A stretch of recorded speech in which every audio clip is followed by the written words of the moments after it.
Hello, and welcome to the mentorDINO podcast. I'm your host, Caitlin Rosier. I am an architect and founder of mentorDINO. Join me each week as I speak with amazing professionals in and around the architecture, engineering, and construction industry, as we are all part of a larger interconnected community. We discuss everything from career stories, lessons learned, and advice for others finding their own unique career path. Thank you to all of our current subscribers, and if you're new, welcome to the conversation. And if you like this episode, please do me a favor by hitting subscribe, like, or share it with a friend. It really helps others be able to discover this resource and support them on their own unique career journey.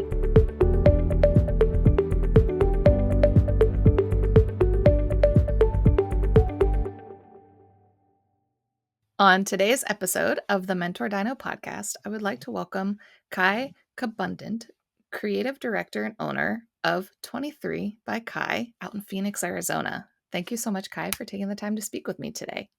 Of course, I'm excited. So I always start out with my loaded question. If you don't mind introducing yourself to my audience to let them know a little bit more about your experience and journey so far in your education and career. Sure. So my name is Kai Ekbundit, and currently I own an experiential graphic design firm, and I've been doing this for 15 years. So I'm going to go backwards. So 15 years doing graphic, large size scale and architectural branding. But before that, I had about 25 years or almost 25 years in commercial interiors.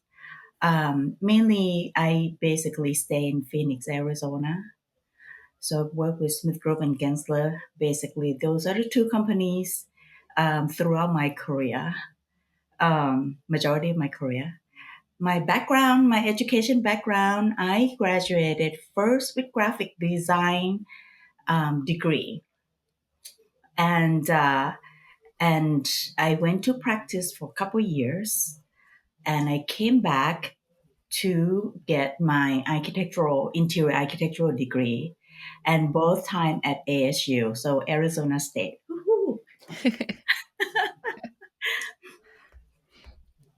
So it's kind of funny how you started out with a graphic degree and shifted to And another architecture degree, did a little bit of that, and then you're back full circle to what the original yeah, degree was in. yes. So what was that? Because there's so many pivots in there on deciding to go different routes. So what was the hard part of starting out in graphics to get you to go back for your architecture interior degree?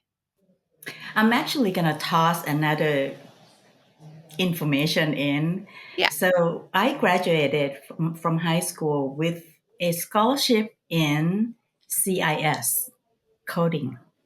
Oh, Yeah, you're on all sides of things. my family, my family, we're all about engineering. We're all about computer, and we have the latest gadgets in the world all the time.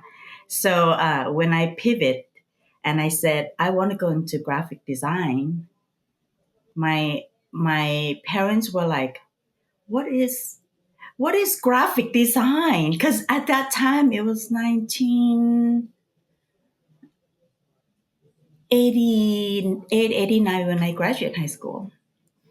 And so that was the first battle. They were like, "What are you tossing a curveball here?" And and I said, "I'm gonna try it. I don't know what it is. I'm gonna try it." But I love the art part of it. It's just getting my creative out, instead of cranking in coding and doing all the numbers all the time, which I could do really well. I'm Asian. I have math skill. So to go into that was an easy breeze to me, taking all the classes and all that. The major decision that basically had me go back to school and do architecture degree is there's several things. So the main thing was my mom was ill.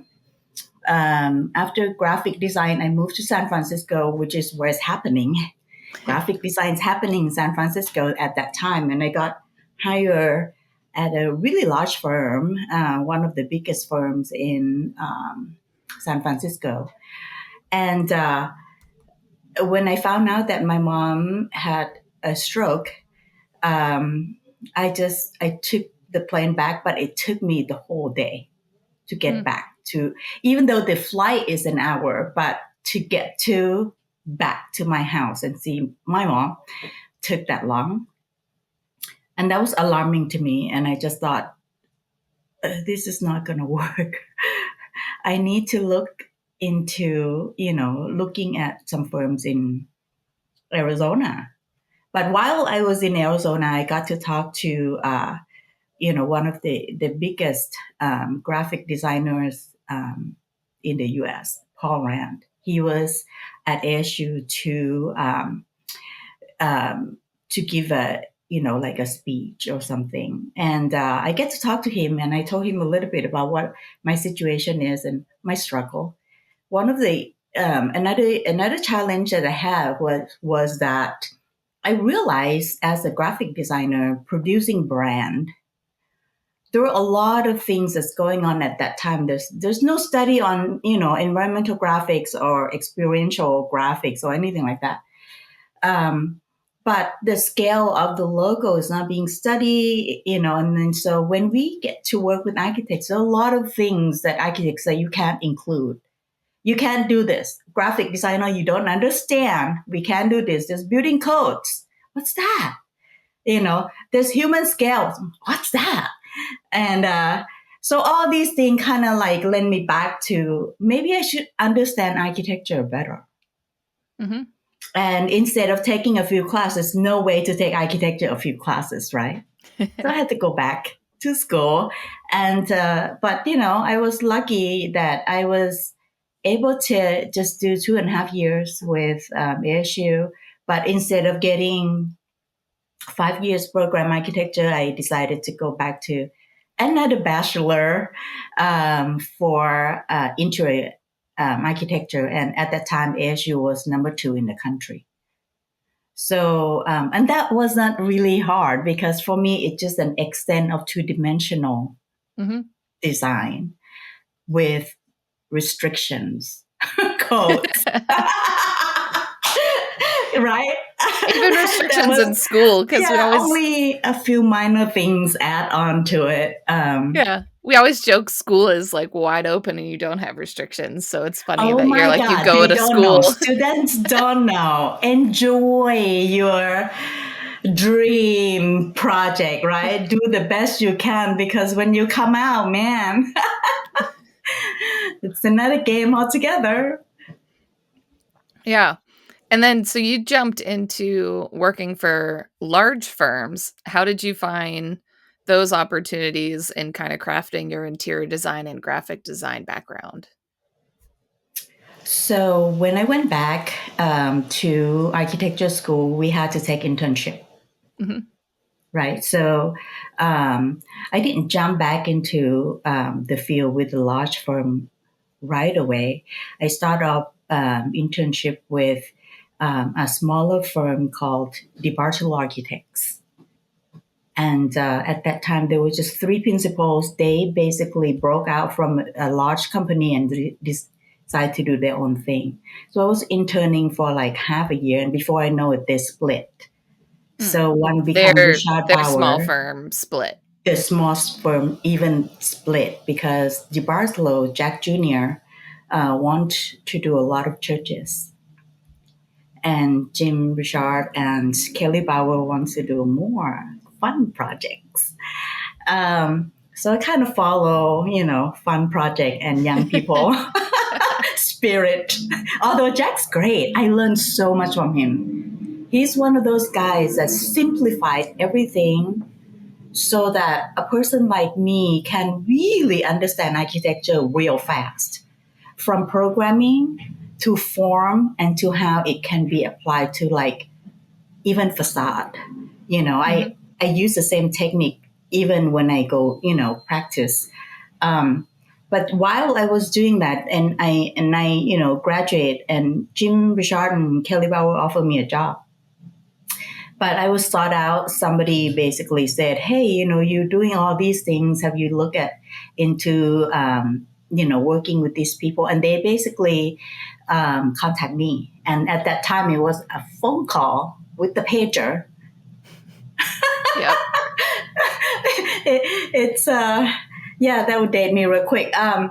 So yeah, so they said that we've heard about you. Can we look at your portfolio? And I went to meet. Actually, it was husband and wife. So the husband worked, Craig Randolph. He worked at Smith Group, and then his wife was a principal at Canoyo Hendricks at that time. She's also one of the principals over there. And with my graphic background, I went in with a laptop. I did not have my portfolio. That was my portfolio. And I think that was the first that they have seen with the laptop. So that makes a lot of impression because, I love both design and the technical things of it. So that was 1995. First laptop portfolio interview. So that was fun. Yeah, So because you're not how shy I get with technology. Yeah, I just come with the whole package here. Yep. Yeah. And then you spent, it was the 20 or 25 years in the architecture realm in firms. So what was it like on that side since you started out small firm experience, growing your career at a large firm? So when I start with Smith Group, they're mid-size. They're about 60 or 70 architects in Phoenix location. I mean, it is big in terms of starting from 2 people and then go to, right? But I think at that time it was, there's a certain people that I basically have to work with on projects, right? So it's just like any large size firm, you go in and you don't work with everybody. You just work with specific. The thing about the position that I was in was kind of interesting because at that time there's no market sectors. Oh, you're in the office, the sectors of workplace or healthcare or education. There was nothing like that. It was just all architecture, even though they're big, right? So interior groups doing all.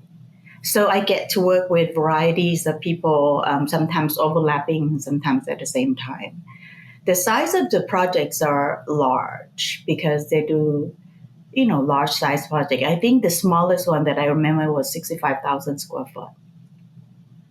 Yeah, and that's giant to like a solo architecture firm, like small, like your mom pop shop. Yeah. So, and I've learned a lot from Smith Group. They had some great people there, and mentor is huge. I had shadow people, and without asking them, I just do it. I just, can I join you? Can I see this? How did you do that? Like all that. And I don't think they operate like a huge company. I think everyone just have their own thing. So it doesn't feel like they're big. Yeah.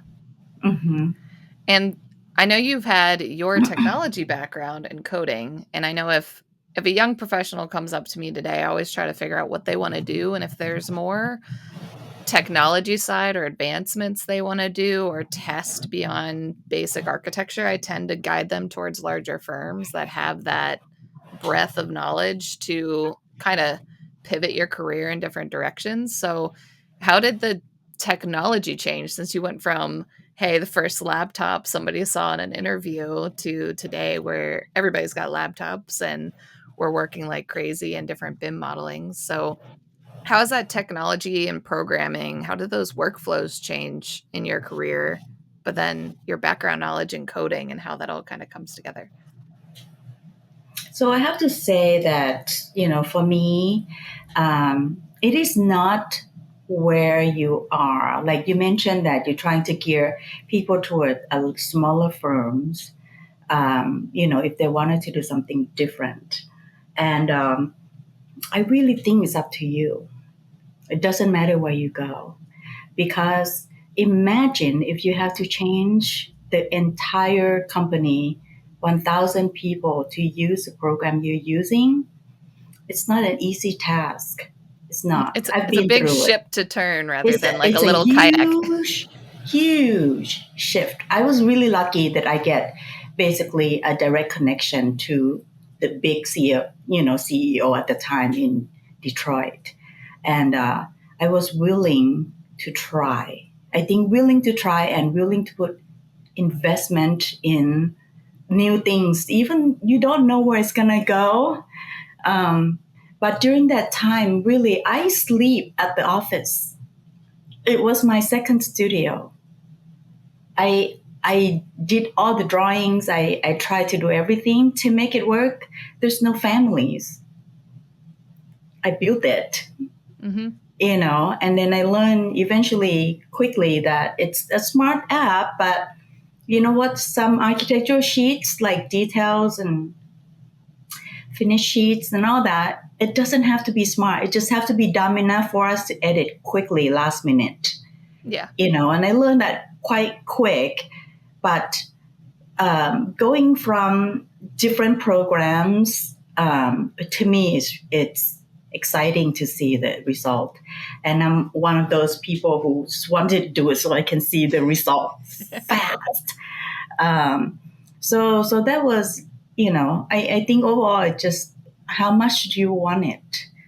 How much do you want to see it? And I think that's part of the drive that I had, to go into a new era. Now, you mentioned about AI and coding. I really feel like our field, we're in it because we love visual.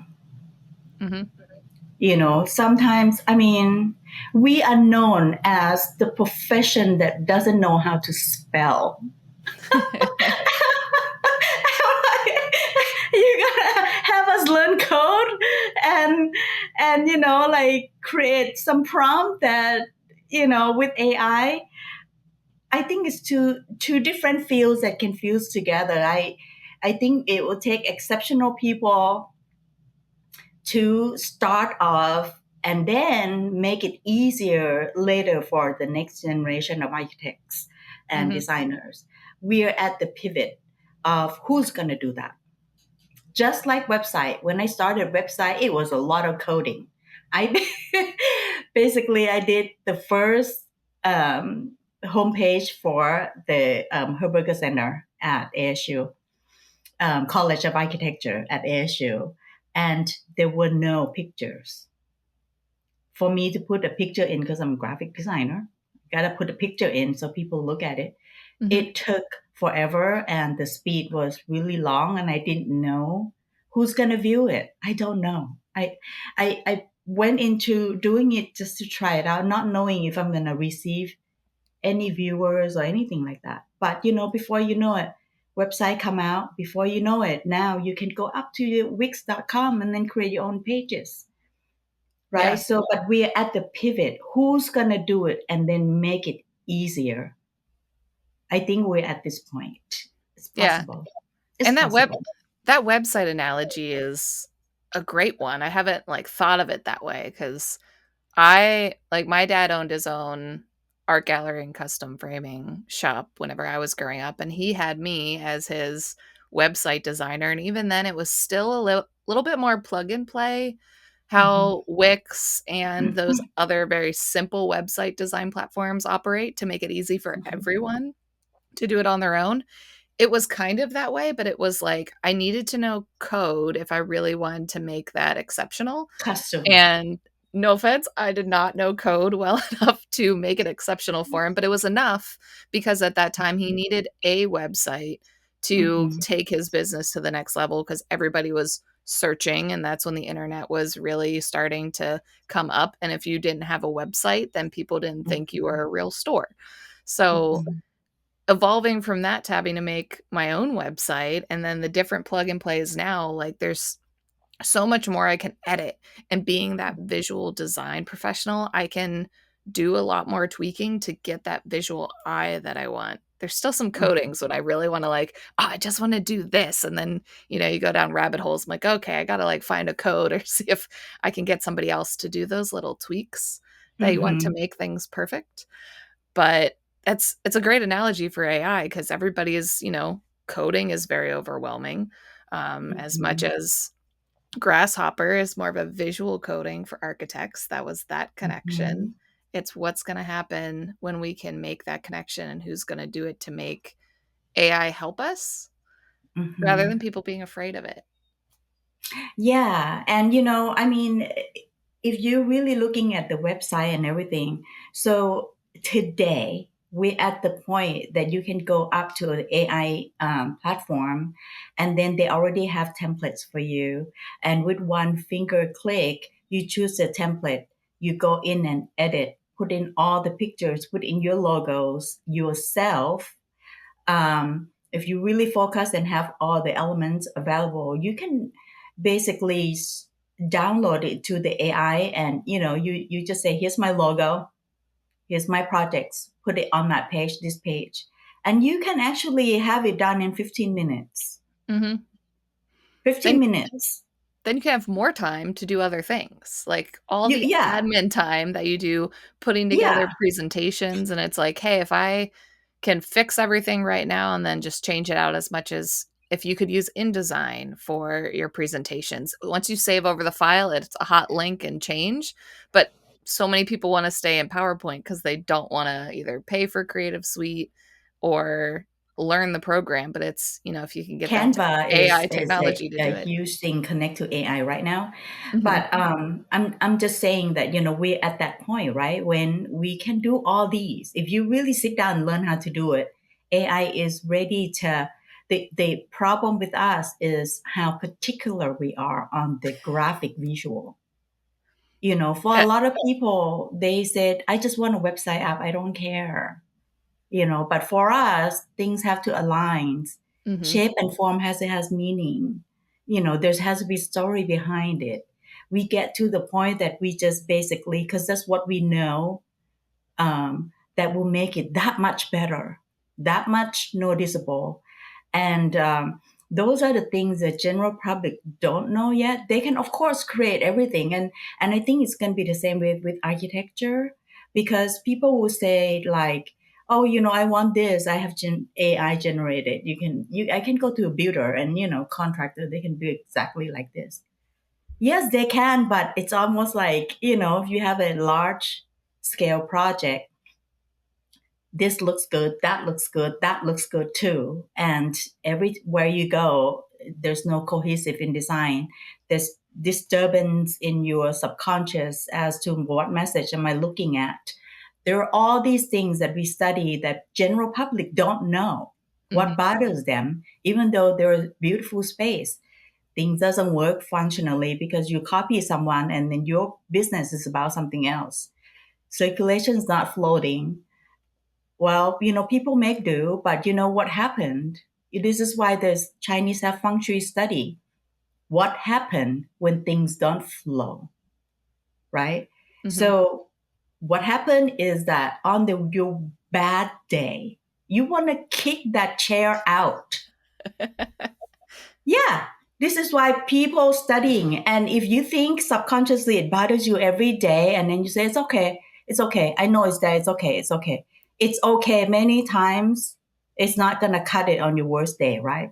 But that tells you how much it bothers you. These are the things that we learn that the public don't know. Hmm. And I don't think we educate public enough or client enough to know that the value in what we do is the holistic design, including how people live their life, subconsciously get the message and march the same way, Yeah. you know. Because And so, you can always ask AI, hey, make me an office space. And it's, hey, Yes. okay, I'll generate an office for you. But when we come in, it's how do you function? How do you use your office space? Are you a computer? Or do you need a giant draft table? Or do you bring in Yes. your team? Like, how do you function in the space? Because if you just take what AI generates for you as a standard office, but that's not how you function, then the Yes. space isn't usable for what you need. Or you try cramming people in and then they are all uncomfortable and they're wondering why. Right. And I've tried it. I've tried to use several, I've used because I just want to try. Hmm. Um, I tried to, there's an app, I can't remember now what it was called, but you just download a picture of an empty space, which you could get any empty space from iStock. Okay. Just Hmm. get one. And then say, hey, I want this furniture. You download the furniture. I want this kitchen in the right, the living room on the left, and I also want this and that. You just name it, and then it will spit out, and then you kind of narrow it down. Like I think I also moved that to Mid Journey, and then it spit out several options for me, and then I kind of geared down more. Um, but still, that is not what architecture is about. To me, that's the construction part of the field, Hmm. right? Everyone can build, contractor can build. Is it really per code? You don't know. Yeah. It looks great. You just don't know. But you know what? It's a manufacturer. You have to leave 5 foot aisle for exiting. Sorry, that's Yeah. got to be there. And those, tall shelf is not going to be in that, you know, area. And they don't know. What I think is challenging to me right now is the young professional who come out from school and still lack those experience and knowing what to do and what not to do. And it's just like they can use AI to generate all the images, but there's no knowledge enough to make it work, Yeah. right? Realistically. Um, Yeah, because we so can I, look I at think an that's, AI image and say, hey, like, that's not placed right. Like, they didn't install that. This isn't going to be enough space. This flow's not going to work. But if you're not taught those things, but then you're yeah, learning AI in college, and it's just, hey, if I can just feed AI my blank design and let it infill, how do you know it's wrong if you're not educating them on how it's wrong? It's like just telling the public to go be an architect. They don't know all the yeah, codes. yeah. Just like if you kind of like go back to website, just like you get Kinko's people to be a graphic designer to create your brand. I think this is going to be the Everyone can analogy cut and episode. paste, huh? I think this is going to be the analogy episode and the number of analogies we can come up with. But you know what I Yeah. mean. Like I just feel like, so I taught last year 2023 spring, and it's a senior class. At And ASU. what at ASU, yeah, yeah, interior design studio. And there are a lot of students, 60 students, and I was in awe by this because I graduated with 15. um, and so there were just a lot of things, that shiny thing that make them like wanted to go try, and so they can't focus on learning what is important. And as a professor, you wanted to show them how it works with the little things. You kind of sometimes forget the main thing that they need to learn. Hmm. And I think we at this point that is really confusing. Like when they graduate, how much do they know? How much do they know, right? And how much they want to get paid. It's amazing. Because of HGTV, they think they can be millionaire in 2 years. Um, the thing that's missing is the craft and the process. When we were younger, the journey sometimes is more important than the destination, the journey, the Yeah. learning journey. And when you are not strong in your background, it's very hard to be creative about it. For example, if you were to design a facade, you can have younger people basically put a prompt in and have AI spit out different facade, right? But without knowing what kind of materials would do what, the thickness. of the material and how you can put together without seam or with seam, however you want to design. They don't know any of this, right? How big are the sheets? Are they 5 by 10 or 4 by 8? There are regulations. If you want perf, you want perf that runs into the edge, or you want like edges around it to be solid. How do you want that done is something they don't know. Mm-hmm. Because when you don't go in and do all this, figure it out, AI cannot help you. AI cannot help you. Like, they can speak something, and then when it get built, it's not that, because it's just not it. We are large scale people, right? It's not graphic design when it's on the cell phone scale. Nobody knows if things line up. It's almost line up because it's okay, But for us, large scale, so everything get emphasized when people actually go into the site visit. Just like Grand Canyon, poster is not going to do it. You go to Grand Canyon, then you understand how people feel, right? Yeah, and it's not even the current students. Like, I've seen it even out of licensed architects. I had a great conversation with a spec writer that asked a seasoned licensed architect, like, all right, I'm your spec writer. What kind of metal panels are we putting on this building? So then she can start to lay out the spec sections. And they said gray. And she's like, what? Like, that's not a type of metal panel. That's not a manufacturer. That's not even a good enough color, because so many manufacturers have so many different types of grays. And is it anodized gray, or is it like a painted gray? Like, it doesn't even tell me the finish, or if it's perforated or not, insulated or not, what's going on with the system. She was so frustrated, and it wasn't even like she was talking to a recent grad. It should have been somebody that understands why she's asking a particular question. So I think it's been hitting our industry for a while, and it's like, when's this going to explode? I know, right? I am so afraid of that word, because we all control freak. We want to prevent, not like wait until it's like exploding. Too late. Yeah.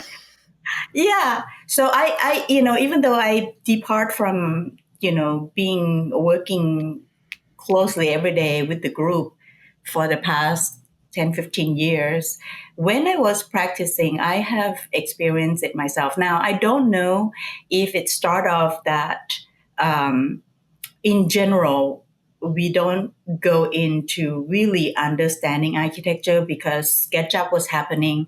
People can just do things real quick. Then you get people who know, tell the people who, can draw.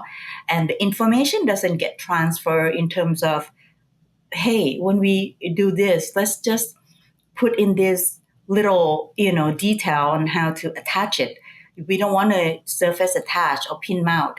We want it to come out from the wall 5 inches, so it creates some depth. Like, there's no deep conversation because we're all in a hurry, right? Mm-hmm. Move that 5 inches, and then the person don't ask because they want to get their render done too.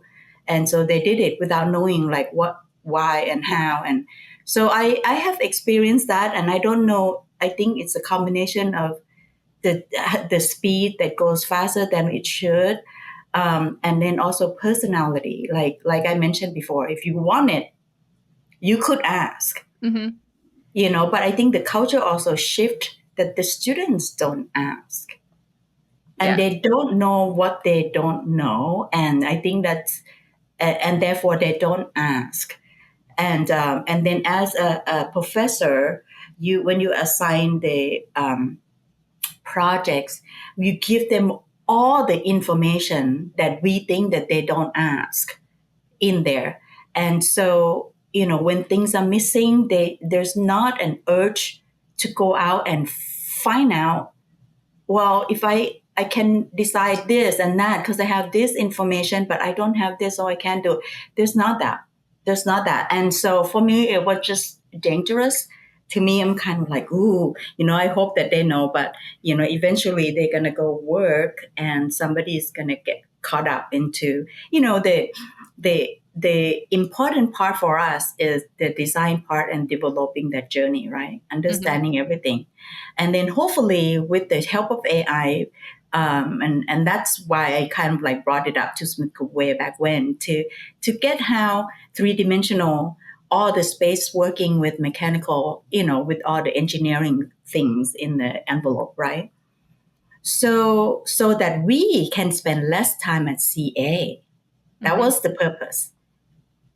If you can see everything in 3D, you can spend less time on CA. But you know what happened nowadays?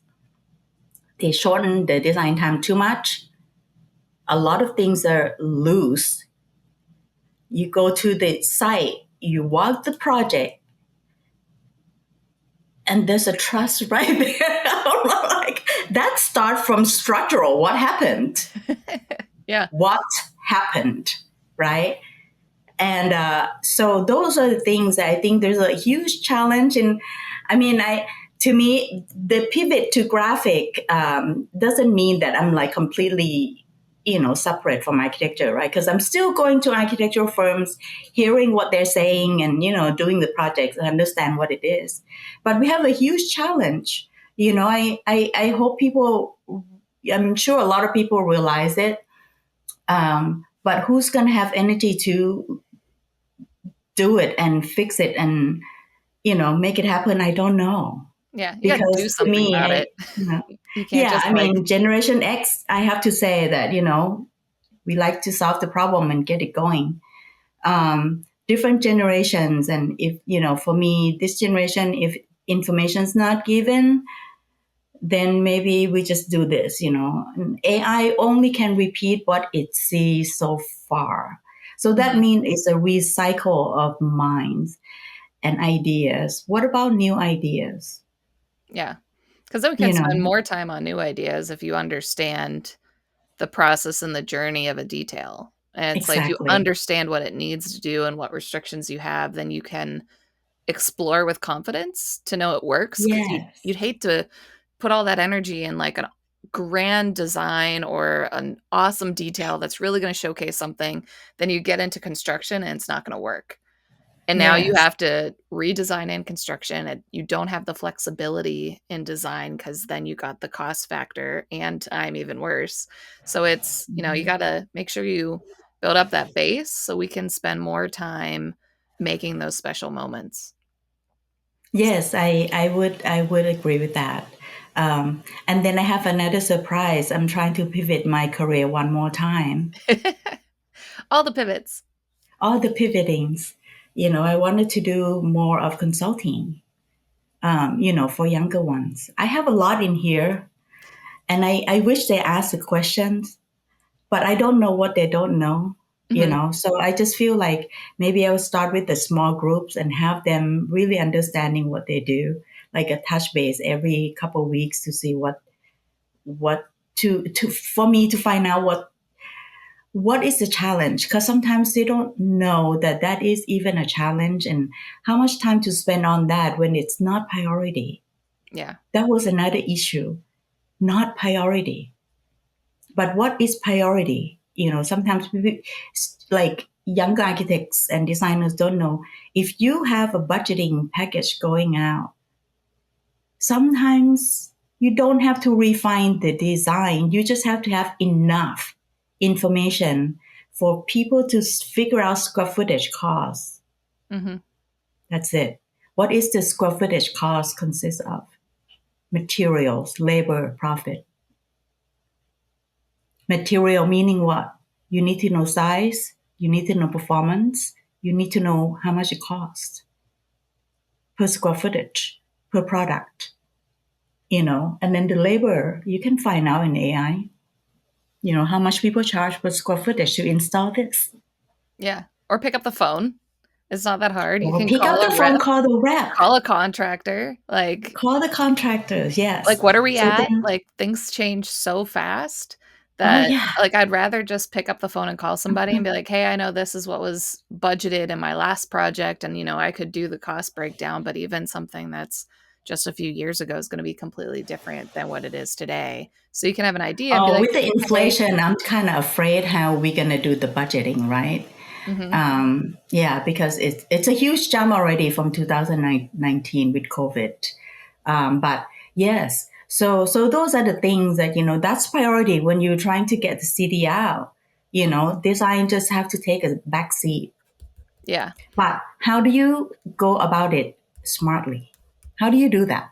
That means if you want to design good things, you have to pick your fight, Yeah. right?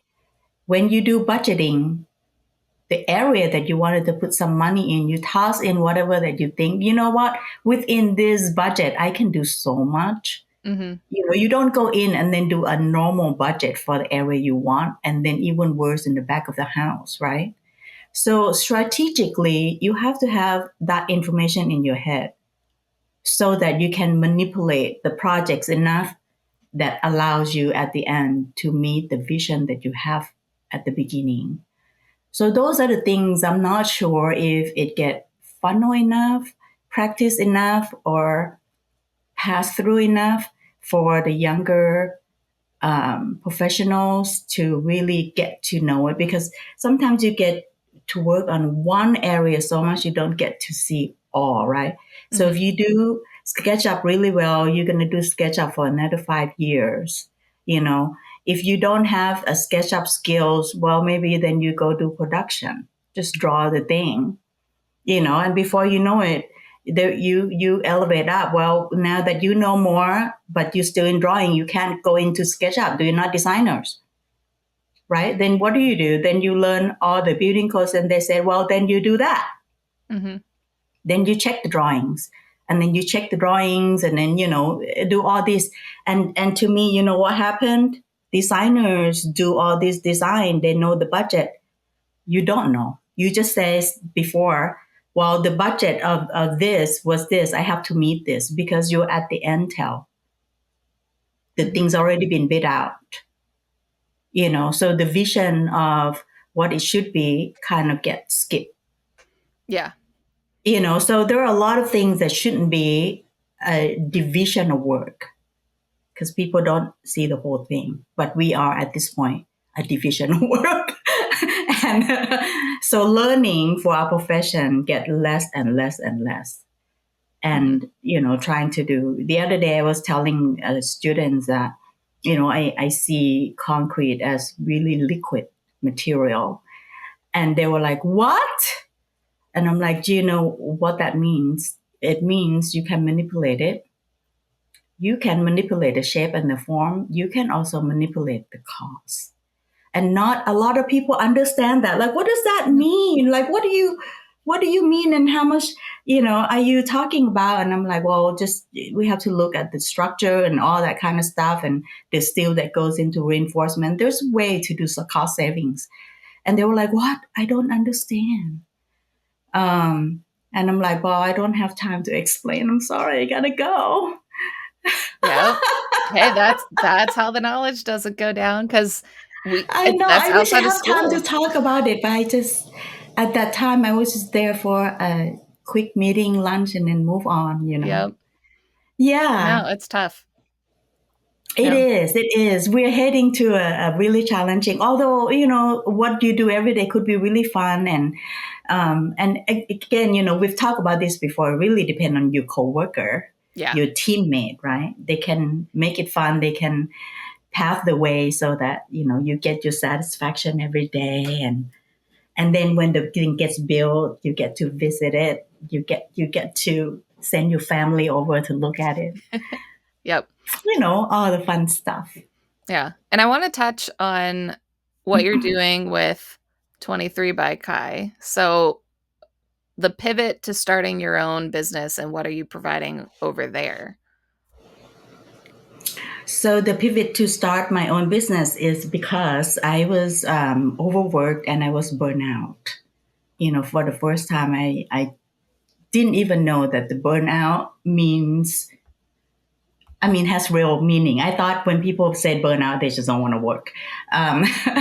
But when I faced it myself, I was I didn't know what to do because I had to basically stop Mm-hmm. everything and then rethink about what I love to do. And it just so happened that I was really lucky. I had people who trust me, call me and says, we need to have some sort of graphic to scale that works with this client. And it kind of started from there. And those are people that I know throughout. And that was another thing that I wanted to, tell the younger professional. Don't go to work and don't talk to anyone. Just go to work and go home. Networking in your own field is huge. It basically, helped me along my career. Every move I make, it's someone you know. Yeah. And don't overlook it. Don't overlook it. It's huge, right? So then I go into doing all the wall graphics, and I thought, well, you know what? I have been doing that when I was at Smith Grove or Gensler, providing all those service. But there's not a lot of people name it. There's no name. Oh, you mean you do environmental graphics? When you say that word, people still don't understand what it is, right? Mm-hmm. Or didn't understand at that time. So when I pivot back and then I say, you know what, I'm going to take my scope smaller. So instead of having to do all these, responsibilities and liability for my own business, I'm just going to do the wall. If somebody don't like it, they can take it out. Mm-hmm. I just have to make sure things doesn't protrude out more than 4 inches. Yeah, that electrical strobe light isn't in the middle of your Yeah, graphic and location. there's no HVAC that's blowing out the air. They create dust for my my wall. So, a lot simpler and a lot to do with branding, understanding the client part and all that. And I enjoy doing that because it's kind of circle back to where I began with my career, right?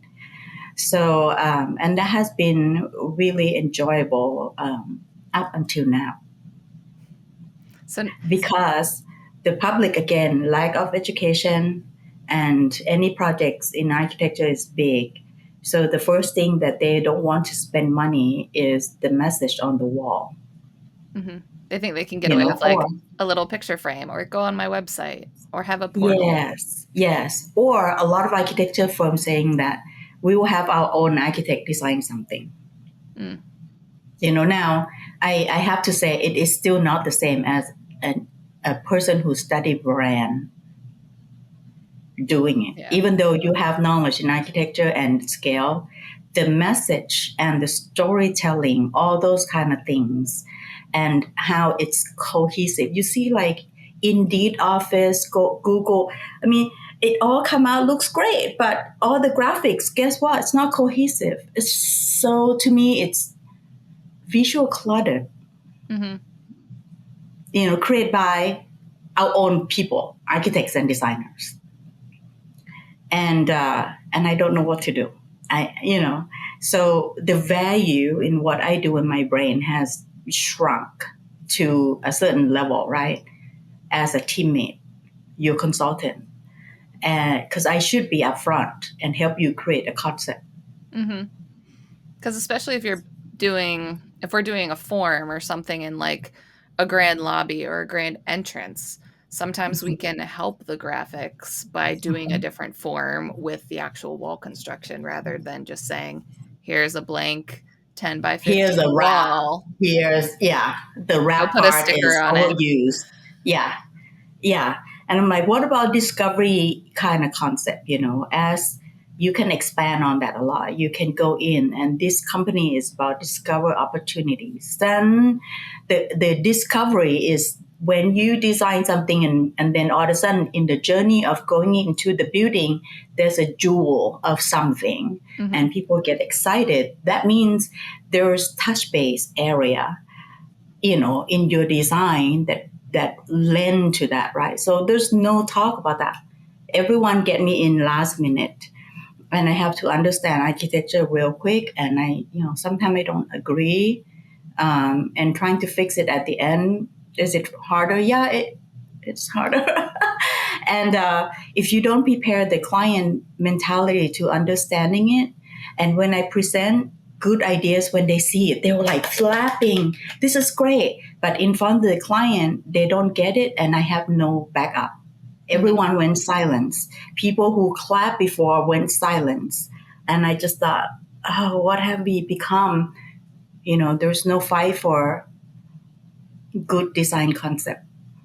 Yeah, because the branding's more than just a logo. I know when we talked before, you talked Exactly. a lot about tying the environment you work in and the environment you experience, tying it to a business's mission and their values. Yes. And it's not just listing the mission statement on the wall or That listing happens random all the words, time. That happens all the time. and how that Yeah. can really influence like people staying at a particular company, enjoying where they work, wanting to be in that place. And so it really needs to tie together. It's not something that's just last minute. Like we always start out designs with, the design principles of the project to help guide the client through their design. We have to do the same thing with graphics and interiors. And we don't. We do it all at the very beginning and just architectural big concept or how people work, but tying it together with the actual brand and what people experience on that final tactile moment. We don't dive to that level because we don't have time. I'm working on a project right now where this is another end of it. So the branding team of the client basically have a certain kind of vision. My challenge is it doesn't match the architecture that was built. So the space already done, and I have several walls that I have to take a look at and then fill in the blank. One room is designed a certain way, the other room is designed in another way. So from the beginning, it's a tough space to fill in the connection pieces, right? And then the brand wants to come in and then do all these with different of this in every room. And I have a hard time telling them scale doesn't work. This room, you only have this much space. It is not going to do much if you do that. It's just another creating clutter, To me, it's just disturbing my not knowing it. So when you work with a brand that don't have that knowledge of architecture and not knowing what is there to repeat the pattern or whatever, it's really, really hard to bring them. I mean, can I do what they said? Yeah, I can give them what they want and make it look nice and get paid and call it a day, walk out. I have mental problem. I cannot do that, and I and I have a hard time. The business side of me is like, wrap it up. This is just another project, right? Mm-hmm. But then you get brand people who don't understand space and architectural elements, and they just want brand. But from the get go, you miss that opportunities. You missed that opportunity to work with the architects on this, and now we're just doing wall covering, and even wall covering decision. And he's a well experienced brand person with big words, and I said I understand what you're saying. It's just that scale wise, the detail level of the detail of the graphics against the white wall next to it is emphasize the busyness. Mm-hmm. It is not the level of white page next to busy detail page. It's bigger than human. The space is 18 feet tall. You're gonna feel it. You're gonna feel it in a different ways. But I don't think I get through. I just think, they don't have time. They want what they want, and today I'm giving in. I'm like, I admit it. I'm gonna have to give in because the client trusts their brand people, and their brand is, what holds the company. So if that's what they want, then they're gonna get it. And at the end, I have no proof if people are gonna get disturbed by that. There's no proof in what we do. Yeah, because it's hard because it's a feeling. It's not a like And it's somebody getting personal injured touch. on something. Like that's very Yeah, like it you could can be see it. personal preference. I don't like green. Well, the brand's about green. Sorry. Yeah. But yeah, so that's why I'm thinking that, you know what, maybe I'm better just to at least hold those people, be a support with the people who still believe in our craft, our skills, our understanding of all these, that can still be, if people have good foundation, then they can shoot up and project creatively with the result. And Mhm. so I don't know yet how I'm going to pivot and market my service, but um, I'm putting my one foot down the last 2 weeks preparing for it, because I, I wanted to be able to work less. I'm getting old. Retire, relax. Energy is down.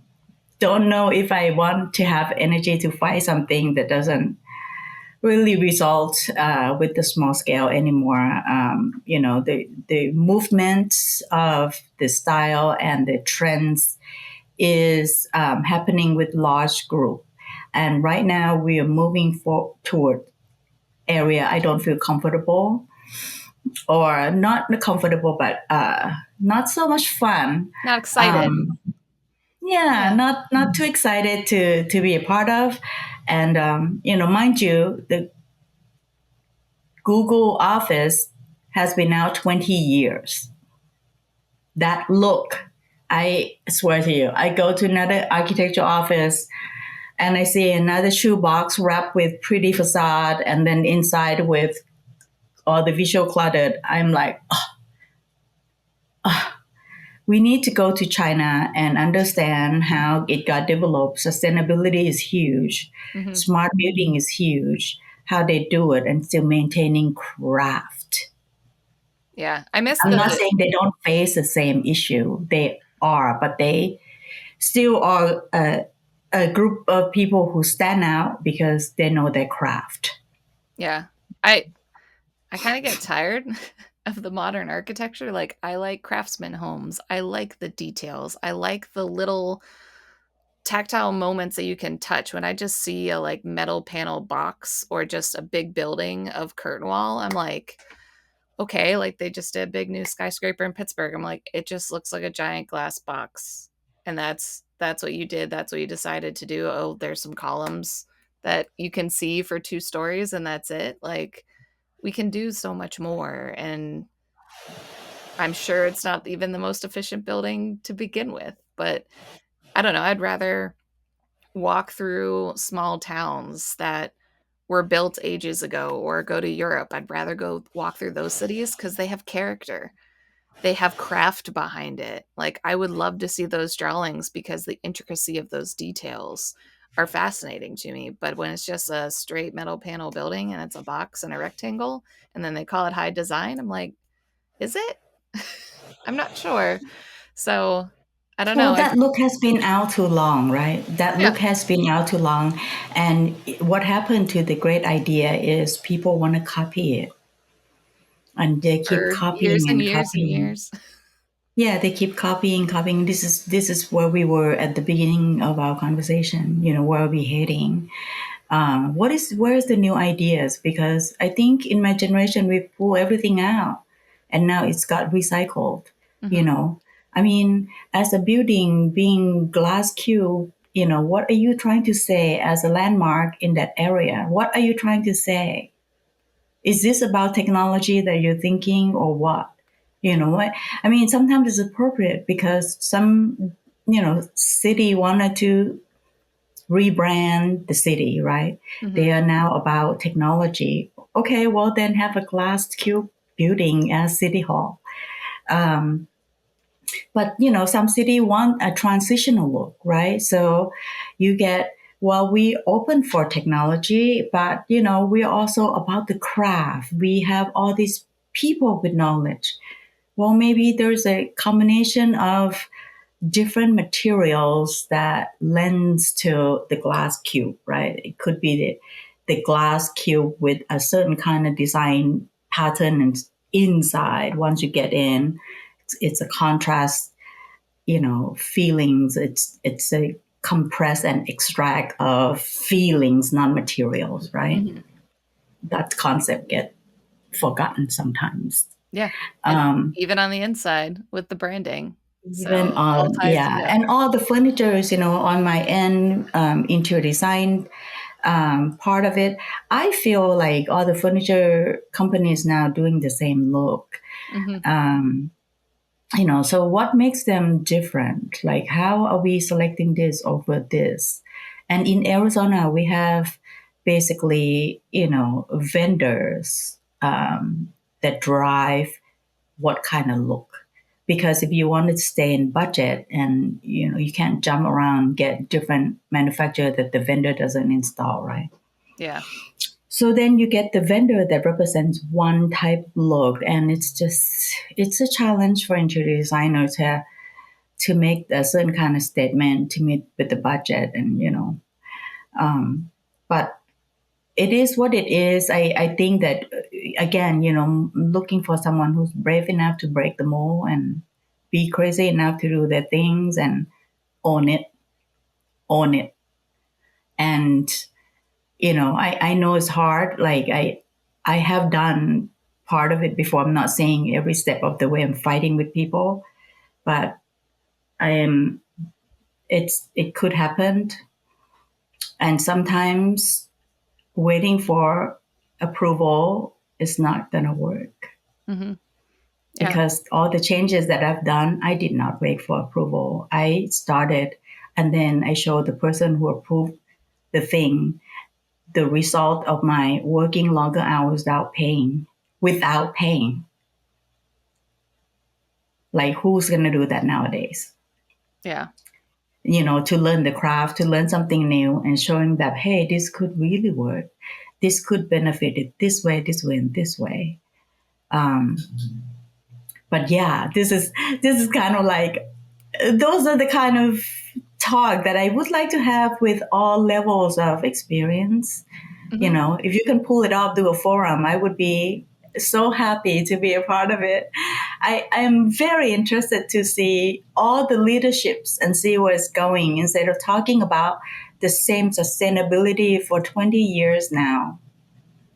Yeah. Because as much as specific areas that architects have focused in for a number of years, I won't pick on any one. It's still that gap Mm-hmm. of knowledge that's that foundation that we're forgetting and trying to skip steps and try to go too fast. As much as, our schedules are shorter, people are in more meetings and don't have time, but then you're skipping over that foundation to hit the sustainability goals, to understand building performance, to take that next level. Everybody wants to like jump to the next level right away and be an expert in something, but you're missing the initial step to get there that traditionally the more seasoned architects that are in the retirement age and starting to leave, that's how they grew up, was they had Mm-hmm. that initial foundation and led them there.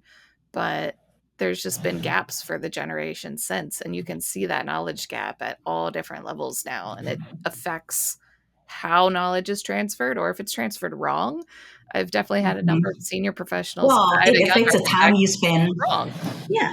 Yeah. And it affects what? The time that you spend on CA. Hmm. Or a building failing and then litigation, or hey, let's redraw the same detail 20 times. Okay, there's a good way to stay up all night long doing something wrong that you were just we led in gotta a direction. we gotta do our CD differently. I mean, it's a waste of time. I have been scolded when I was doing all the CDs. I'm like, I'm putting in performance spec because I don't really care about this. It can be any kind of gray. I am not gonna spend time. This is good as long as it perform and it has the grade that I want. There are certain things that makes it special. You do need to spend time on that. Hmm. And the detail has to be drawn. It cannot be generic details. It's from manufacturer that you toss in, Yeah. right? So those are the kind of things that's happening. I'm looking at the CD nowadays, still doing the same, even though we have marched over to a new, venture. It's still the same. Like when I'm doing CD, I'm like, listen, I don't put this on this sheet for a reason because the person who do tile will take this sheet, and this sheet. Okay, the person who does metal facade will take this sheet and this sheet and this sheet. So traditionally, we put all these things on this sheet. That's great, but I'm not because you're gonna create a miscalculation. Mm-hmm. Because they don't know that you put that note on all the way to the front just because, and then as an architect, you come back and you find out, I put it in, you didn't look. No.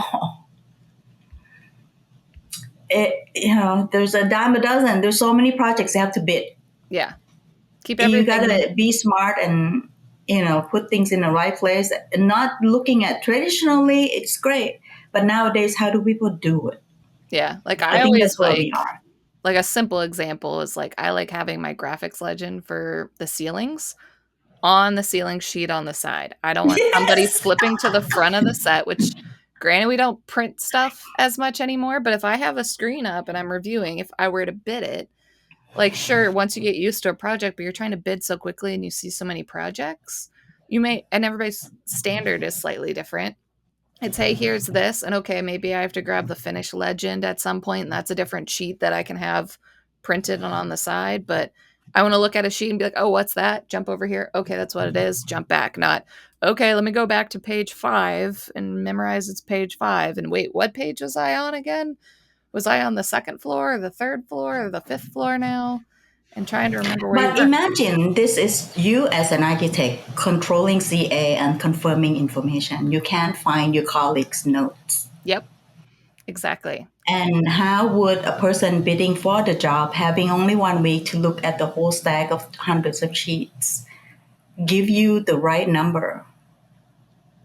If you think about it, it takes someone only 1 minute to put that legend on every sheet, just refer it to one area and Mm-hmm. have it ref out.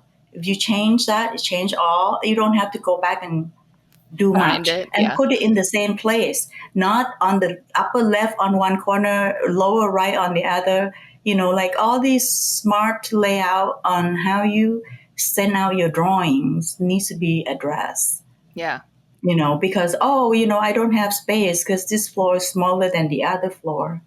Well, think a little bit more about how you kind of, you can build a building. You can work on layout, Yeah, exactly. right? But that's still a missing piece. I mean, there's so many preventative type of practice and habit. Once you do one, everything kind of like the same way, and it gets faster, right? Yeah. Um, and those are the kind of things that I feel like, can I teach? Would people listen? Would people understand that this is why we're doing it? Because some people just say, who cares? If they don't get it, then they have to cover the cost. Yeah. And for me, I'm like, that's not good enough. fair. That's not fair. I mean, you know better, Mhm. but do you know better? Yeah. Maybe you don't That's the care big because you question. don't know better. Yeah, maybe you don't care because you don't know better. You don't know that piece of the material is about, $2 million in this project. So if someone miss it by 20%, it's on their own. 20% of $2 million, a lot of money. Yep. So those are the kind of things like, I'm like, just practice being a good person. It's a good as baseline. well as as well as being a good architect and designer. Practice being develop a good character. Yeah. As a person who grow into this profession. I think if everyone shift the culture of mentality, then the fix is doable and it'll be easier. The challenge is right here. In a lot of things, it's right here. Mm-hmm. No one want to change because they want to go home. And work-life balance got introduced by Generation X. But like I told my students, work-life balance happened because a generation has worked way too hard and too long, Mm-hmm. and they're looking for work-life balance. But when you're at the beginning of your field, you don't dig and spend personal time owning it, you are the one who missing out, not everyone else. Work-life balance should be a word coming out from younger generations getting into the field and just want to do something else. If that happens, then maybe this is not the field for them. Yeah, because I always try to say work-life integration because Mm-hmm, where you are in your life and what that integration is different. There was a mm-hmm, lot more I was doing in the front of my career to, I'm putting in extra hours. I want to make sure I understand something. I'm going to industry events to go on tours to again learn. I was studying for the exams. I'm not studying for the exams while working. That's me doing that in my own personal time. So I have that achievement of being a licensed architect. So mm-hmm, I'm not studying every night now, but it's like, hey, I took the CDT exam. I'm like, you know what? I need to get better at construction documents, documentation. I want to make sure everything I've learned is a full circle and a closed loop. What gaps am I missing? And it's okay, I can go take that. And studying for that exam was a lot different than studying for my AREs. That knowledge and that baseline was there because I set up that foundation in the beginning. But I it's want to always see that extra. same drive. I want to see that same drive with younger people. I feel like there's a lot of misunderstanding and they get into the field, um, you know, because of the things that they can see on TV. Mm-hmm. Any things can, I mean, all the quick reels nowadays, you can build something in 3 minutes, um, and it's like, oh, okay. Well, then, so anything that's slow, it's really hard for them to like Slow down. keeping focus, for slowing down and really own it, own your own knowledge, Mm-hmm. ask your own questions. When you're practicing asking, then you would know what to ask, when to ask, and all that. But when you hold it in and never ask, it will carry that throughout your career. And the person who's losing in learning this craft is no one but yourself. I mean, architecture used to be one of the top field, well respect, the same level as doctors who does surgeries. Mm-hmm. The value has been degraded. And we cannot really saying that AI now is going to take our job, right? That's another conversation We could talk about altogether. that for a whole nother podcast episode. I have my thought about that. I think we have a good 4 years. I think we have a good 4 years, not even five. Um, but I think that there's a way to maintain our sanity. But you do need to open up, look into another country, look at what they're doing, travel more, travel more. And when you travel, not work-life balance, that you just want to relax, go learn. Yeah. Go learn about how other people across the world make this happen, make a difference, and what's not to do over there. I'm sure they have a lot of lesson learned, but we can take all the top ideas and then let's see if, spin it over to your own situation, your own project. How's that come about? Yeah. And develop to something else, right? But the world is so close nowadays. You have to go learn. You cannot be in your town and not going anywhere. We are not in an era that you can afford to just do that. Yeah. Create a connection across the world, not just in your office. Yeah. Share knowledge. Exactly. Because if you don't share Mhm. and we hoard everything, then it doesn't help the Yeah. industry. It doesn't help the problems that are happening. Like, No. we can fix What it. I want to know if there's a program where internship across the sea is happening. not just internship in your town. Mm-hmm. Go to Singapore, see how they build that airport. It's a lifestyle in there, Yeah. and that was done 7 years ago? It's not a new. That means they start 7 years before that?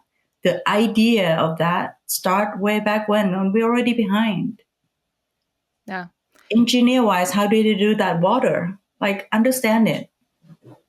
How is that recycled with pressure? In the buildings.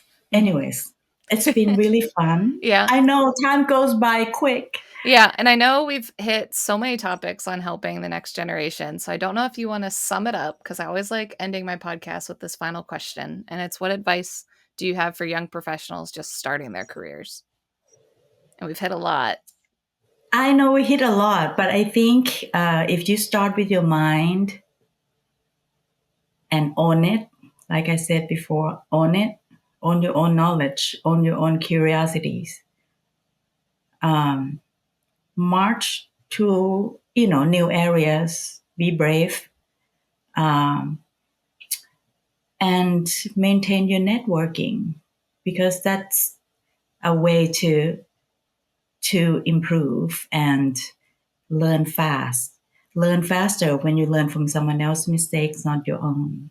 Yeah. No, that is a great way to sum up our entire conversation, Kai. So I just want to thank you again for taking the time to speak with me, because I think we could talk for a whole week straight. Ever. It'd be just a podcast of us talking, and we could do that the whole time. I know. Yeah. It was great. Thank you for inviting me. I didn't think that you would invite me, because I'm from interior and I'm from graphics. I'm not really an architect. Together. If architects just stayed in their own lane, it would be a hot mess. We need to integrate with everybody else. I second that. Yeah. It's true. But thank you again, Kai.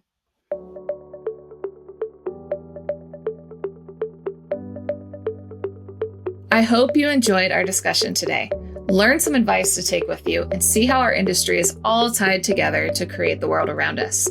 Check out the description below for any links or resources we discussed. If you liked the episode, please do me a favor and hit the subscribe button. Give me a thumbs up and leave a comment below. It really helps others be able to discover this resource and support finding that career path that best works for them. If you know someone that has inspired your own career that you'd like me to interview, let me know in the comments below, or you can reach out to me via my website or LinkedIn. I'd be happy to share their story or your own. Thank you again, and I cannot wait for the next career story I get to share with you next week.